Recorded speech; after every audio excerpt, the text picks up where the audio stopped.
Bonjour à tous et bienvenue dans ce nouveau numéro du Journal des Sciences pour un tour d'horizon de l'actualité scientifique. Au sommaire de ce numéro, des satellites non polluants, des étoiles aux liaisons dangereuses, de l'oxygène sur Tchouri et des explosions de ballons.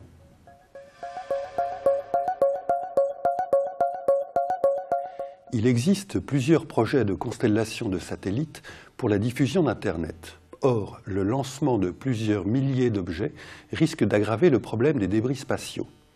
La société OneWeb, qui a décidé de lancer près de 900 satellites à partir de 2017, vient d'annoncer que ces engins seront équipés de dispositifs permettant de ne pas polluer l'espace proche de la Terre.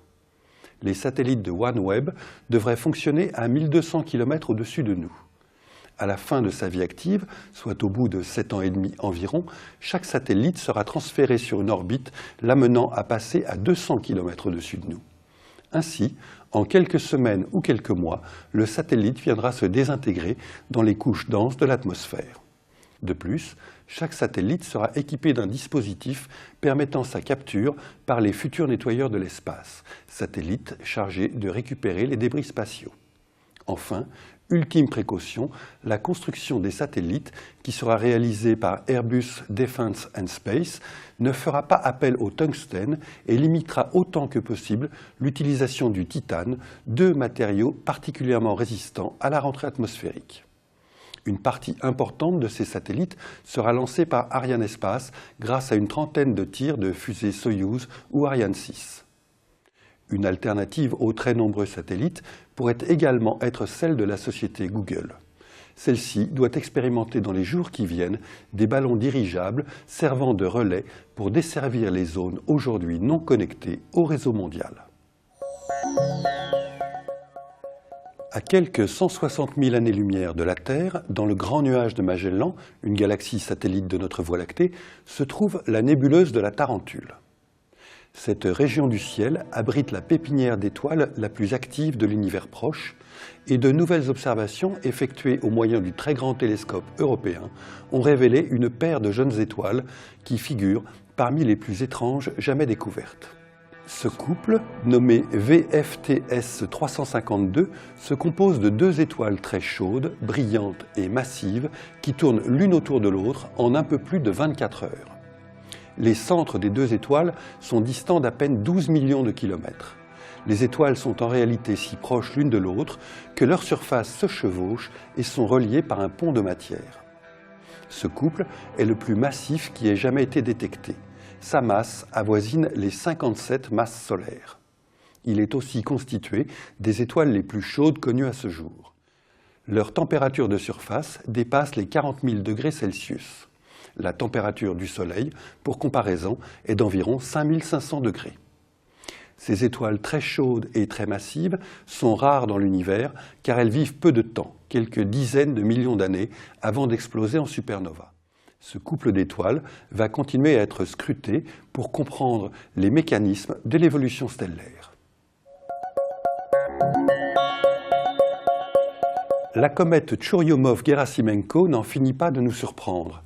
Après la découverte de molécules organiques complexes dans son sol, une équipe internationale vient d'annoncer dans la revue Nature la découverte par la sonde Rosetta de grandes quantités d'oxygène moléculaire dans la chevelure de la comète. Cette découverte a été faite avec l'instrument Rosina qui sert à identifier les gaz émis par le noyau de la comète. Le problème, c'est que les scientifiques n'ont pas aujourd'hui d'hypothèse pour expliquer la présence de cet oxygène moléculaire, appelé aussi dioxygène. En effet, les précédentes études de la composition de la chevelure de la comète avaient détecté la présence de vapeur d'eau, de monoxyde de carbone et de dioxyde de carbone, mais pas de dioxygène.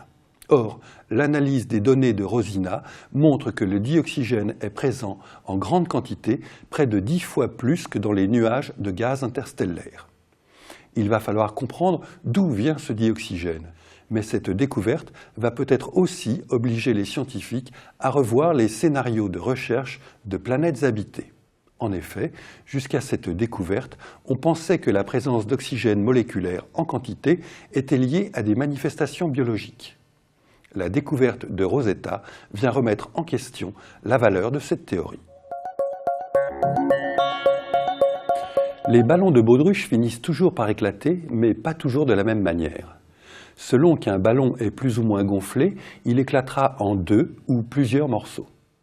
Des physiciens de l'université Paris Diderot viennent de conclure une série d'expériences pour comprendre comment éclatent les ballons. Ils ont construit un dispositif permettant de filmer l'explosion de feuilles de latex qu'ils gonflent comme des ballons. Des chercheurs ont observé que tant que la membrane reste modérément tendue, une fracture unique se propage et coupe le ballon en 2. D'autre part, ils ont également observé que la vitesse à laquelle progresse la fissure croît avec la tension du ballon. Ainsi, lors de l'explosion d'un ballon gonflé à son maximum, les fissures atteignent une vitesse limite à laquelle elles deviennent instables. Cette instabilité se traduit par la division successive des pointes de fissure qui forment alors un vaste réseau arborescent initialement né d'une fracture unique. La vitesse limite à laquelle se produisent ces embranchements, d'environ 570 mètres secondes, pourrait correspondre à la vitesse du son dans la membrane. Même si ces expériences semblent amusantes, elles permettent surtout de comprendre les phénomènes de fragmentation et d'explosion. Les chercheurs espèrent ainsi contribuer à la mise au point de matériaux innovants dont les processus de fragmentation seront parfaitement maîtrisés. Ce numéro est maintenant terminé. Rendez-vous la semaine prochaine pour un nouveau tour d'horizon de l'actualité scientifique. En attendant, retrouvez-nous sur scienceactualité.fr, le site de la rédaction.